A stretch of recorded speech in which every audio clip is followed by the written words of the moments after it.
So, ladies and gentlemen, I'm pleased to announce our new two guests with the new episode of debates organized by Warsaw Institute.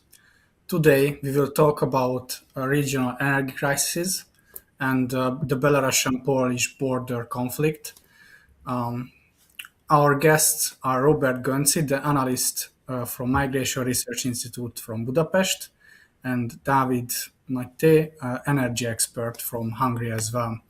My name is Márton Németh, and I'm a visiting fellow from MCC, and I'm doing my research in Warsaw Institute. Today, I will be the moderator of the Central Europe in the face of ongoing crises debate. And first and foremost, let's start with the energy crisis in Central Europe. Over the past years, Central Europe faced enormous energy shock in its post-90s history. And David, from your perspective, who is working in a big regional energy company, what would you describe as the security compared with the pre-2022 energy situation? Thank you so much. Thank you so much for being here. For the answer to the question, it's changed a lot. I took some data from the 2021 year where Russia accounted for 43% of the total energy import of the European Union, which now accounts for 12%. So it's shifted a lot. And today's import from Russia is mainly from LNG and via pipeline on the Turkish stream. So we can say that it changed a lot because there was like a so-called past dependency that post-Soviet countries, such as Hungary, also it was easy to get, and it was comfortable. It was actually it was part of the history that gas from Russia via pipeline comes to these countries, and it gives a reliable source of energy. And this changed totally, mostly from the geopolitics and the war in Ukraine. So you had an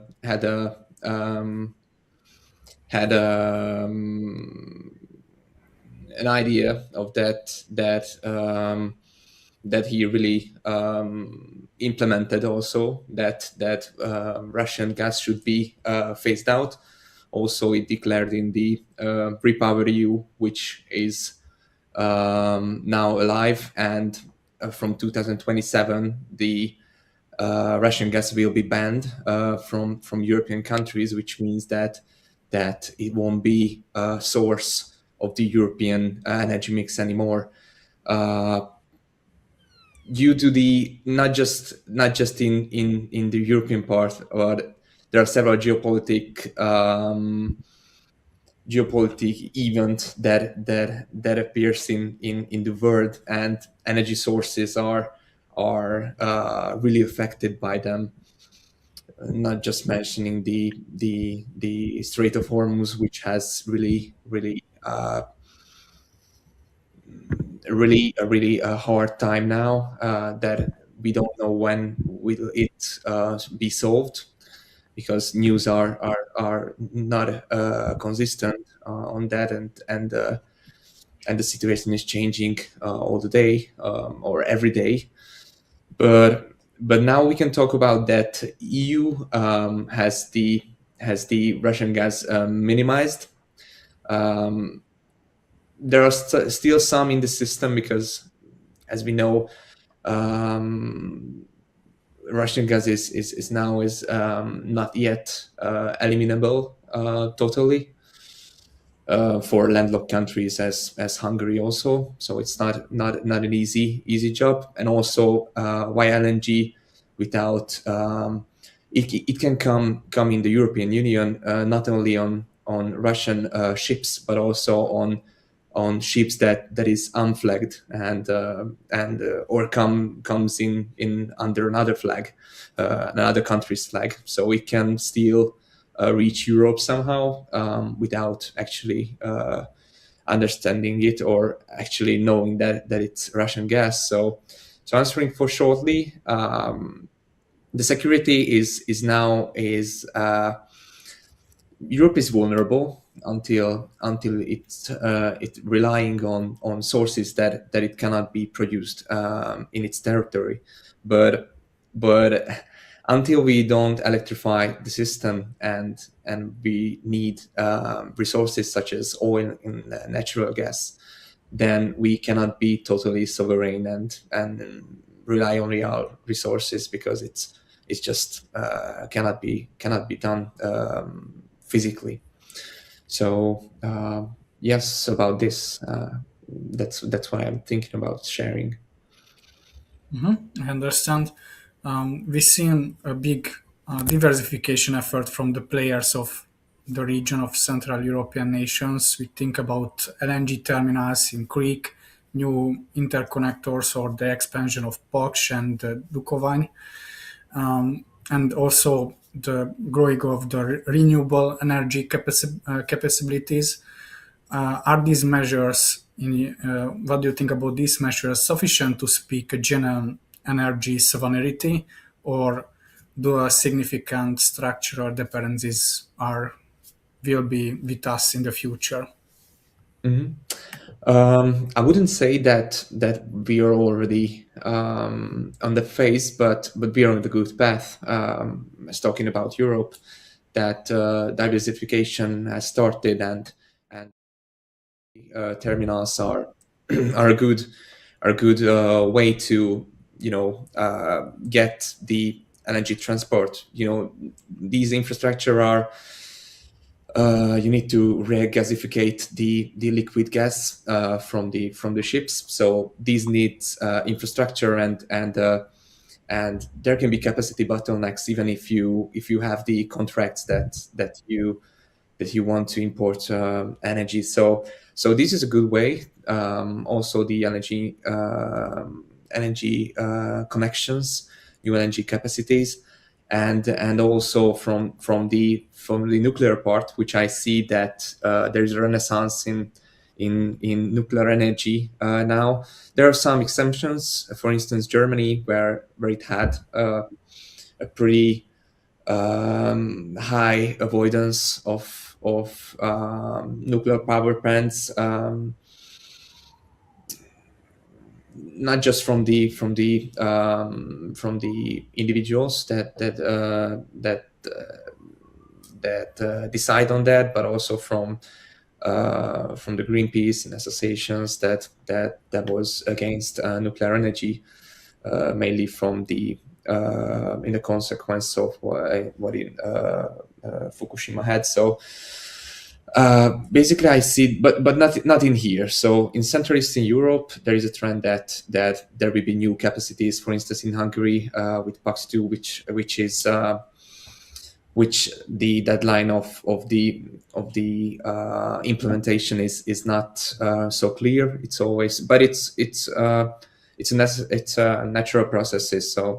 So when a country deciding to build a nuclear power plant, probably they are going be short on the time that they decided to build it, and they are going to be short on the money that they plan to spend on. So these are usually longer than it's expected, and it's much more expensive than it was expected in the beginning of the project. So it's a worthwhile thing for nuclear projects. But overall, in my opinion, the sovereignty and the diversification is not just needed, but we need to develop to do that. So electrification, as I previously mentioned, is sufficient for energy independency.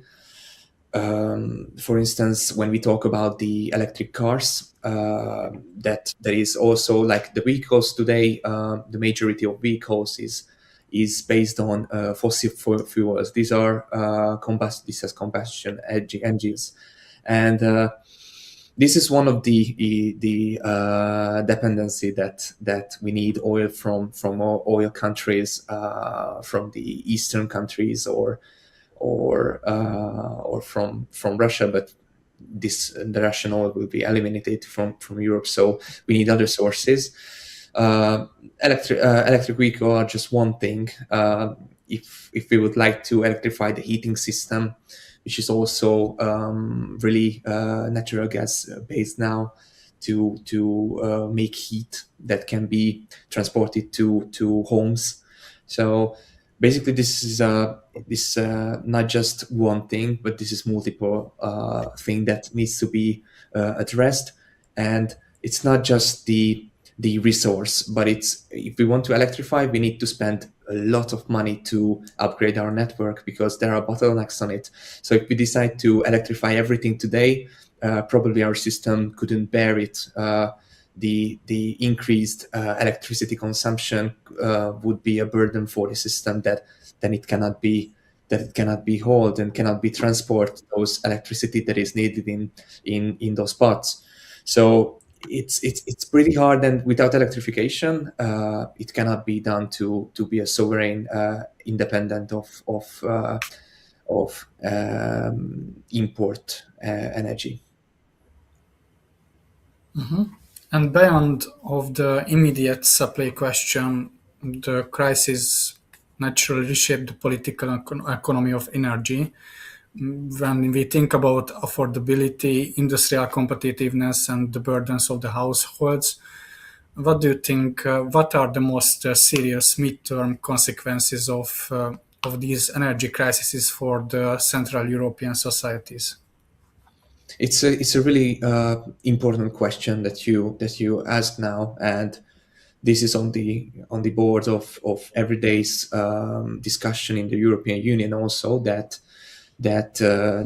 competitiveness somehow needs to be increased, and one of the key aspects of this is the energy prices that I would highlight two main sector, but it is like a vertically and horizontally integrated system. So every topic has some effect on the other. So maybe if it's indirect, so it's not something that you could see for the first sight, but eventually you can realize the connections between you can connect those two dots. But I would highlight the household sector and the small medium enterprises sector, which is, especially in Hungary, suffers a lot from the high energy bills, and as some of us know, that there is like a cap on the household electricity and gas, which is in the case of electricity, after the capped amount, that the average amount that a household can consume, it will be double the price, and in case of gas, it will be the 7 times of the capped price, which is a lot. And when a colder winter comes, probably the households will increase their consumption, obviously, but on the same page, they are going to increase their energy bills, so that when we talk about sevens, the amount, that's not a little amount, especially for household. But now, in case of the small medium enterprises sector, it's really a burden. So they need to manage to hold up their prices, and electricity is basically the main OPEX, operational expenditure for them, which at the end of the day will have a spillover effect towards the household sector, and the individuals that they are going to the shops, and they would like to buy their usual product. they're going to find increased prices because somehow the company sector need to pay for those bills, and they are going to increase their prices for having those amount of money that is needed for paying for those bills. So even the household is in really bad position because they are paying for this twice the price.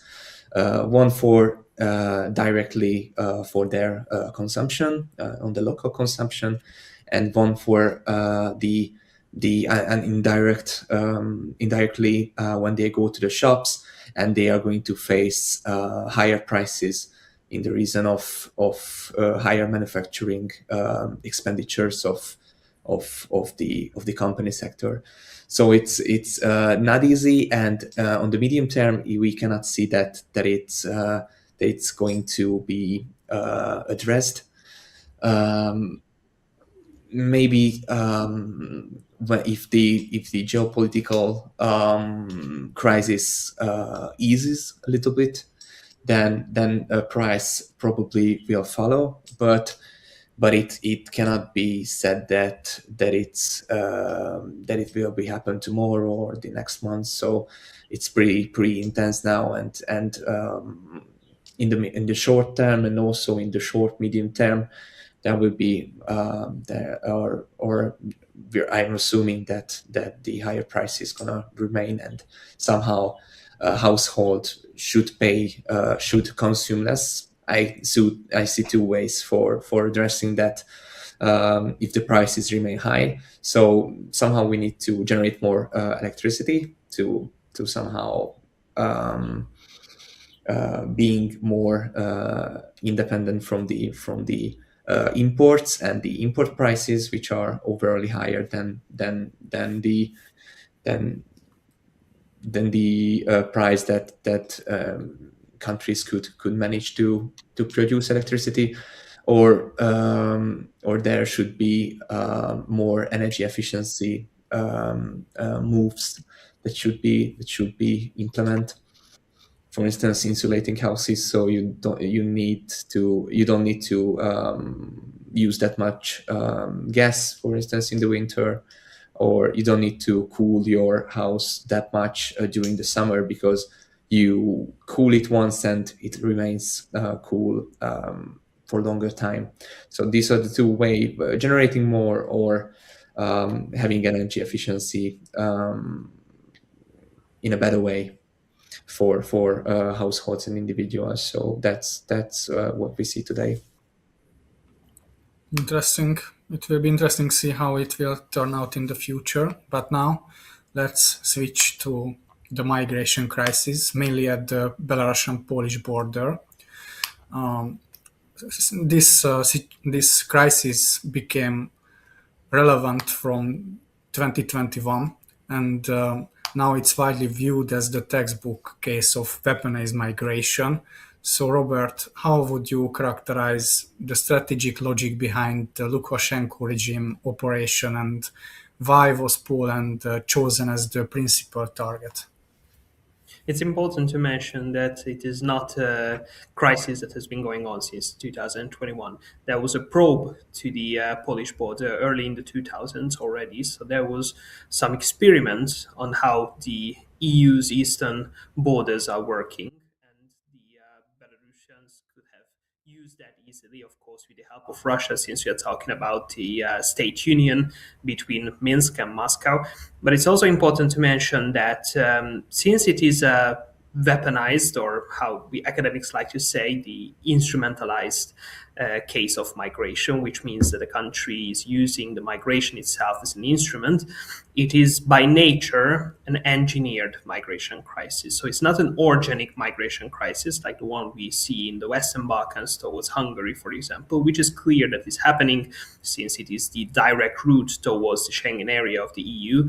But the Polish-Belarusian border, to be honest, is not a regular migratory route. It doesn't make any sense from a logical point of view. Therefore, it must be engineered. And if we look deeper into the case and we see how the scheme has been played out, how the Belarusian authorities have been using travel companies and simplified visas and cheap airfare tickets, etc., from mostly from Iraqi Kurdistan, then we see that it has been engineered all along. And if we look deeper into the characteristics of the conflict, then we should use the Greenhill scale, which has been set up by Kelly M. Greenhill in 2010 in her work from Tufts University, The Weapon of Mass Migration.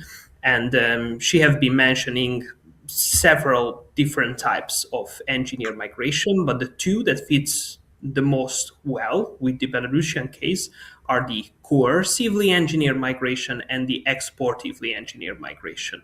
What does this mean?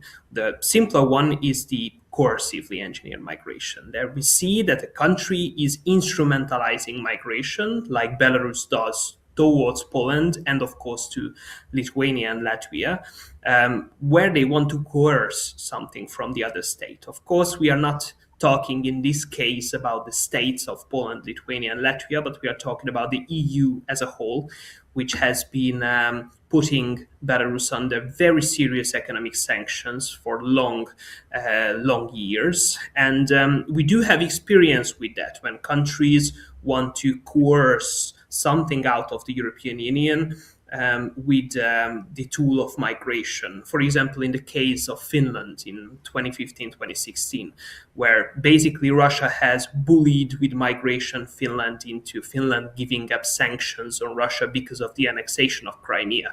So we have experience with this type of coercion, and we see a similar move from the Lukashenko regime, of course. Now, the second one is the exportively engineered migration, as I previously mentioned, which means that the country that is using the migration as a political pressure tool want to export crisis into the territory of another state.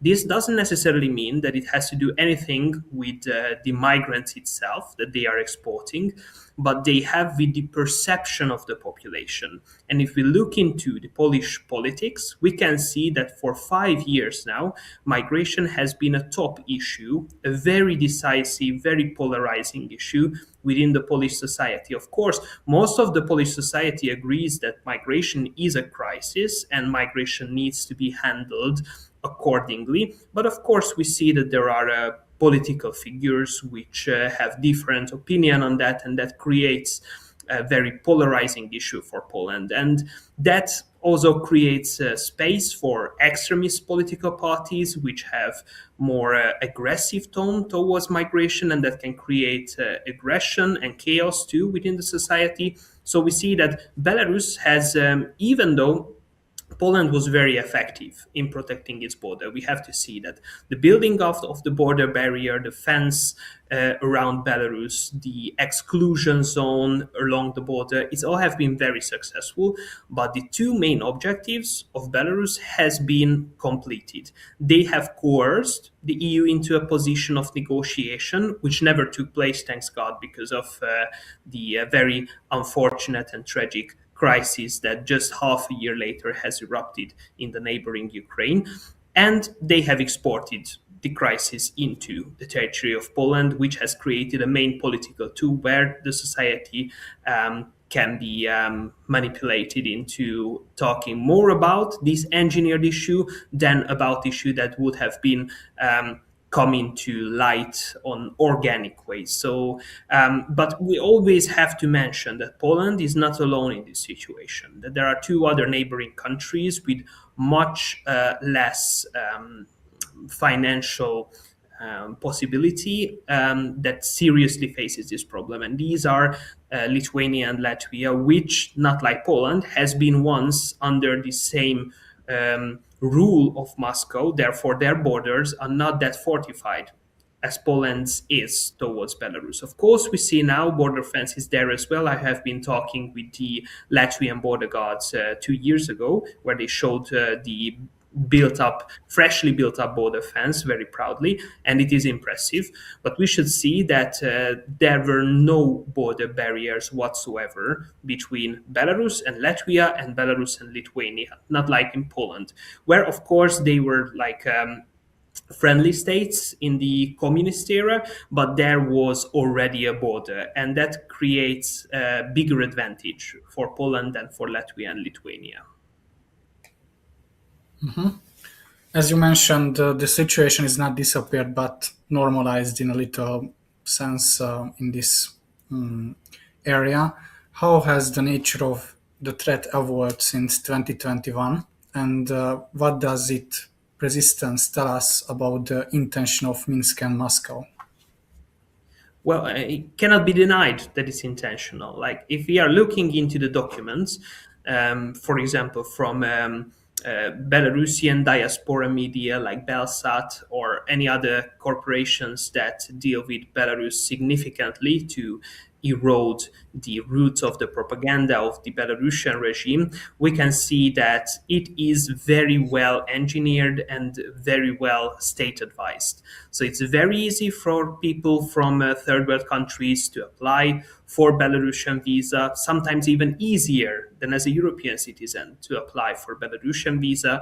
There are Belarusian companies such as Center Kurort, which is a Belarusian owned tourist company where you can very easily get a package for a tour of the border, and then suddenly in a few days you end up along the Polish border where you are faced with the border fence, which previously you as a migrant had no idea about because the Belarusians never told you that there is a border fence. They promised you very easy access to European lands. And I cannot articulate enough how tragic that is, because I have been talking with Cuban diaspora researchers from Cuba. And not many people are familiar with this, but due to the Soviet heritage, Cubans are visa free in visiting Belarus. And very much so, those Cubans who are escaping from the Cuban regime end up in Belarus while they are en route towards Spain, where they are visa free once again, but there are no direct connections between Spain and Cuba. And in sometimes the case is that while they are crossing the borders, mostly to Latvia and Lithuania, that's their primary target countries, we see that they are not familiar with the nature there. They are not familiar with the meadowlands and the swamps that are all across the Baltic borderlines. And sometimes the Latvian and Lithuanian border guards are pulling out dead bodies of Cubans in the beginning of the spring who has went disappearing during the autumn or the winter season. So it's a very tragic situation. But overall, if we look at the numbers, which are very helpfully are provided by Frontex, we can see that the threat at the Belarusian-Polish border, and of course the other two as well, has not disappeared, but it has normalized. So we have seen a minimizing effect. And the reason for that is because 2021 was a shock. Nobody has accepted that that many people can be turned up at the border, and nobody was well prepared enough to tackle this amount of pressure. But of course, now we have tons of studies in the European Union regarding the threat of instrumentalized migration. Therefore, the Polish border guards and their colleagues in Latvia and Lithuania has been very well prepared to handle the crisis and to pressure down the migratory volume at the border. Migration is, of course, is only one layer of what we're describing as hybrid campaigns. We also seen sabotage attempts, cyber operation, GPS jamming, disinformation. How should we think about weaponized migration in relation to these other instruments? It's a leading edge or part or coordinated as a whole. What do you think, Robert?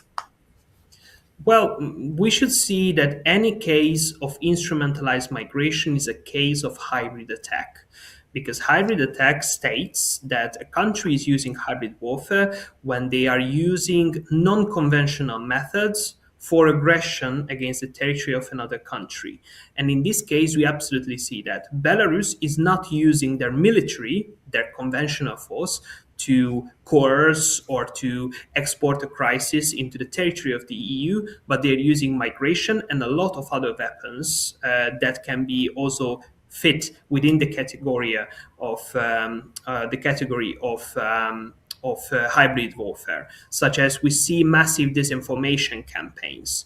When you are reading the news regarding the exact number of people who have been crossing the country. Now, of course, the situation is much better because there have been a lot of talks regarding tackling Russian and of course Belarusian, but once again I'd like to state that the two are basically the same. Disinformation campaigns, we can see that now we are more equipped. But if we look back 5 years ago, there was a lot of different news, a lot of different ideas on what is going on.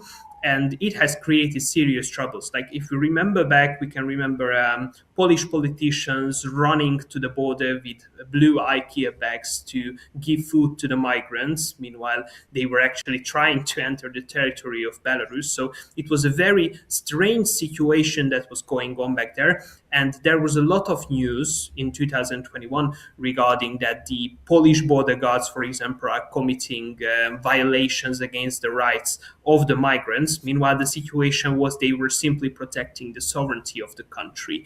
And therefore, once again, we can see that the Belarusian army, who are, of course, are the ones are engineering this crisis, have used very different tools in order to destabilize these eastern EU member and of course NATO's eastern flank as well at the same time. And let's not forget also that the 2021 crisis just came a few months after the notorious 2021 Zapad operation, which is the joint action between the Russian Federation and Belarus to train their military agents. And we can expect that the 2021 migratory crisis along the Polish and Belarusian border happened exactly for the reason that we are paying more attention to the crisis that was unfolding at the border than what was going on exactly at Zapad, because it was just half a year before the full-scale invasion of Ukraine. Therefore, we can suspect that if we would have focused more attention on what is going on Zapad and not that many focus on what is going on at the Polish-Belarusian border, we would have been more equipped for the full-scale invasion of Ukraine. But they knew that, and that's the reason exactly why they did that, to focus and shift our attention from the actual thing that was going on to something that they were using as a hybrid warfare method to shift our attention rather to a migratory crisis that was fully engineered. Interesting. When we see the two crises in one strategic picture, energy coercion and weaponized migration are usually discussed as separate topics, yet both serve some kind of same underlying purpose to test resilience of our societies and drive wedges between Central European states and Western counterparts. Do you see these two crises as coincidental or as deliberately coordinated instruments in the same strategic playbook? First, David, what do you think about this? In the energy sector, there are two things that I would highlight. One of the natural gas. This is much more political and much easier to constrain it. I express it. Why do I say that? Because if we get natural gas via pipeline, that pipeline probably, or most of the times, it goes through another country, and that country has power, not just getting the fees that they are transporting the natural gas that you bought. So they have this fee that they get, but they also, in case of any problem or disagreement between the two parties, then it can be a weapon in the hand of that country that has power over those pipeline system. And we could also see somewhat similar case in the case of Nord Stream, which was blown up a couple of years ago, and you could see this in many other cases. So natural gas is overall really political and highly. It can be highly influentiated with this regard. And from the other side, the electricity is easier than that. So you can produce electricity in your own territory, but if you wouldn't have enough, then there is a system that gets the missing electricity automatically. So there are separately amount of electricity that that will automatically get to you when you need more electricity than you have. So it's the production plants are on your site, so it's not it's you need to be much more direct to somehow sabotage that. You need to blow it somehow, or I don't know, um, somehow malfunction it. And the harder part is the distribution system. So that's more on computer based. So having a good hacker or programmer that can go into that system, it can cause uh, much more problem. And these are the two types that I would split. So electricity is less and less direct, but on the natural gas side is obviously there. And these are critical infrastructure, not just for the country, but for proving a point that parties want. So And what do you think about, Robert? You already spoke about the hybrid warfare, how it looks when we look at it from a bird eye view. Well, first we have to see that the Russian Federation is looking at the NATO and especially to the eastern flank of NATO as an existential threat. But since they can't use, due to the very well structured NATO forces, direct military force to break down this cooperation that they are perceiving as a threat, they are using unconventional methods. And naturally, the leading category of the methods they can use is economic pressure, and they are using that as much as they can via finances and energy, etc. But of course, migration is one of the other tool that has been proven very successful, and it is no surprise if you look at all the cases when instrumentalized migration happened around the world in the last century. We can see that around 65% of them came with success, or at least partially success, which means that it is a very effective tool. And not just that, it is very cheap as well, because other than paying for the migrants to reach the border you are intended to create a crisis at, you don't really have any much more work to do with that as a state. Of course, you can add some more spices, like the previously mentioned disinformation or military signal jamming or any different kind of methods that you can imagine. But basically, what we see that the prime formulae of the instrumentalized migration is cheap and it is very successful. Therefore, we can see that it fits well within the architecture of Russian anti-threat methods used against NATO's eastern flank. Understood. Looking for the upcoming years, what are the most likely scenarios for the energy crises in Central Europe? David, what do you think about that?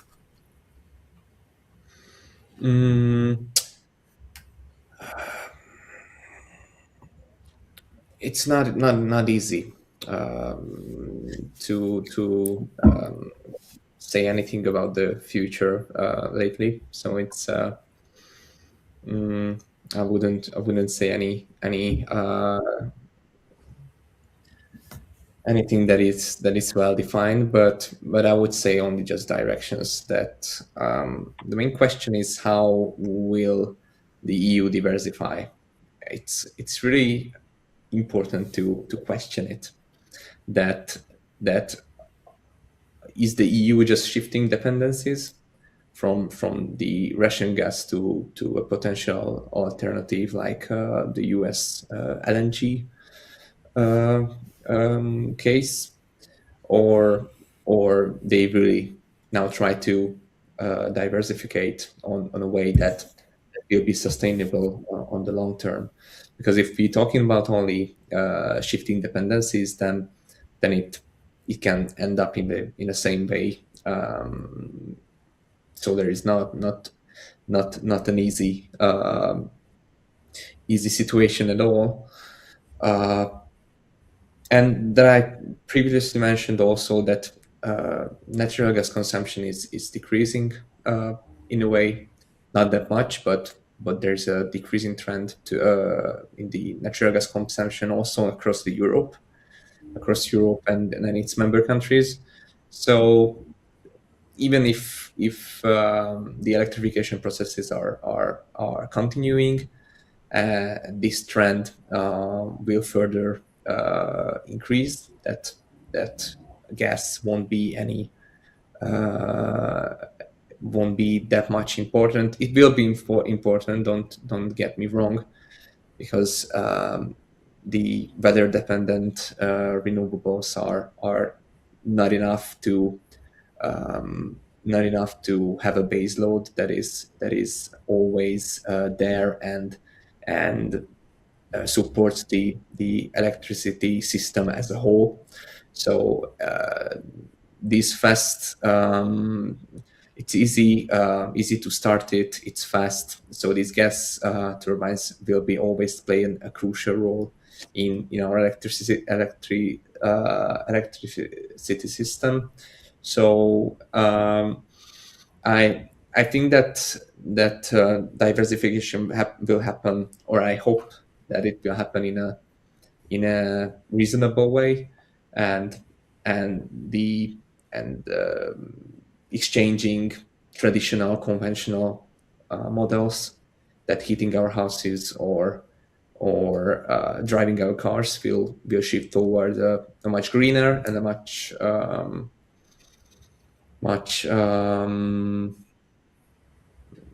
less dependent way that we can produce our necessary resources right on the spot, and we don't need to import it from thousands of kilometers away from here.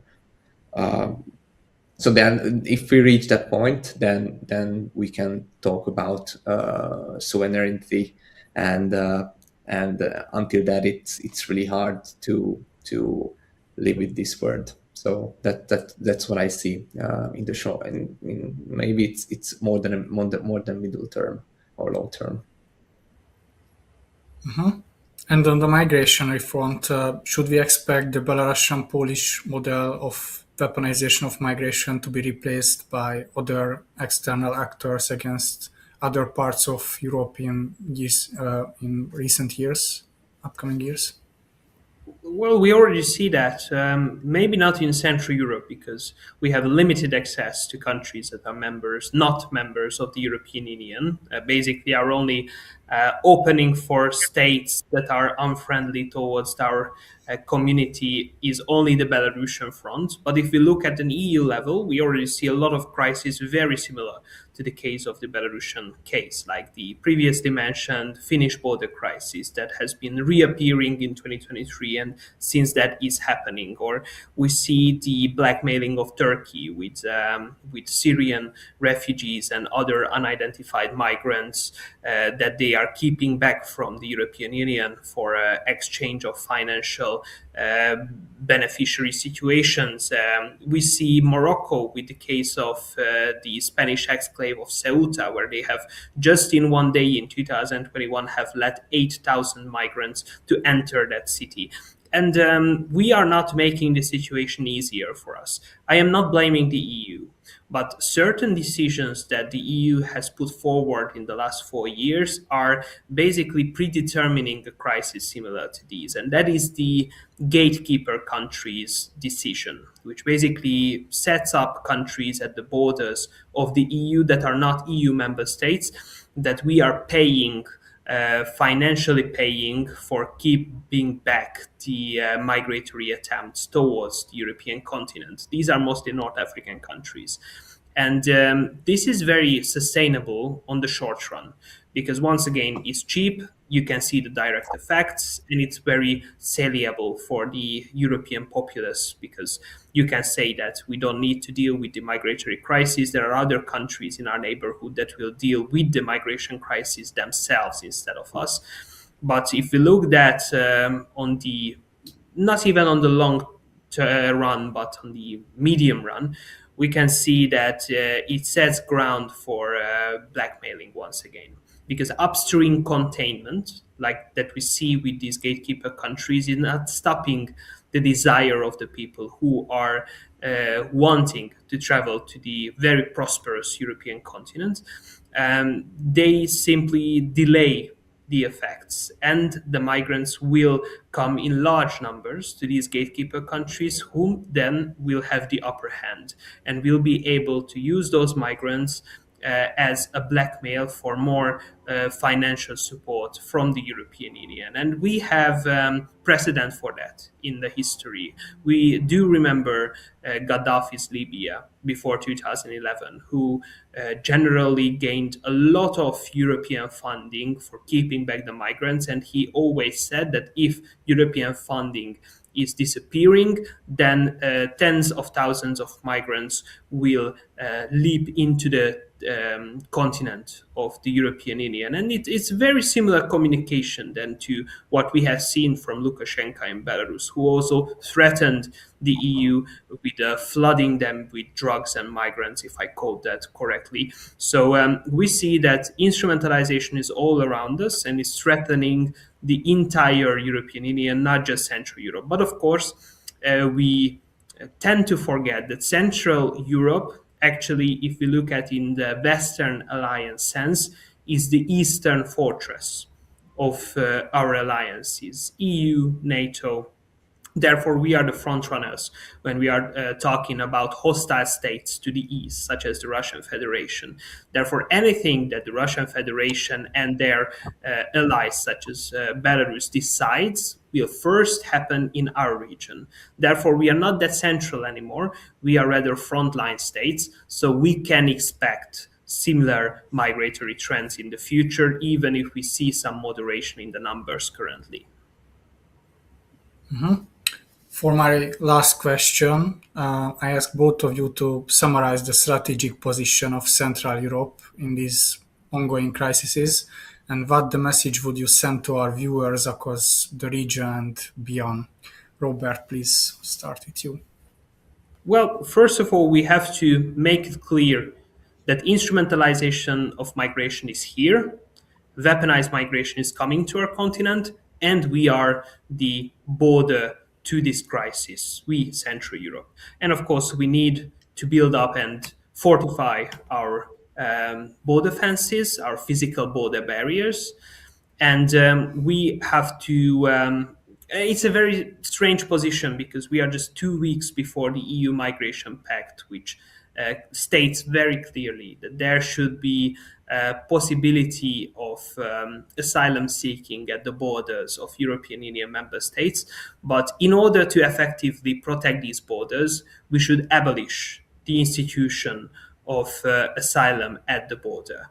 Because once we let migrants build up in large numbers at our borders, just imagine that on the Polish-Belarusian border, then the migration crisis's numbers can grow and it can create an even larger shockwave that we have seen previously. So in the upcoming years, we have to figure out a way to both work with the Migration Pact, but somehow gain the possibility to abolish the institution to be set up regarding asylum seeking at the borders. Without that, we will have no possibility of protecting our borders against hybrid warfare methods such as the weaponization of migration. And David, what do you think about this? You must decide whether they really want to diversify or just shifting their dependency into another place. I also emphasize that that generating more electricity or generating more energy, having more energy is not is not enough. We need to have more efficient systems, and we need to use the energy that we have today in a more efficient way. Not just talking about the households, but also talking about the competitive sector. So this will be always a question until real energy sovereignty hasn't happened. So we can't talking about independent countries until regional regional connection. But I don't think that it will happen in any way, like in a world that's so globalized and cannot do anything without the other. If we go to fully renewables, we will need raw earth material from China, the technology from China, even with renewables. So this circle won't end anywhere. I'm not on this part also, but I do think that there is a good middle point that the EU should aim for. Okay, that was my last question. Gentlemen, I would like to gratefully thank you for your contribution to today's online event. And to you, our dear listeners, I warmly invite you to upcoming debates organized by Warsaw Institute. Please follow the Facebook page of the institution for those. Goodbye. Bye bye. Bye.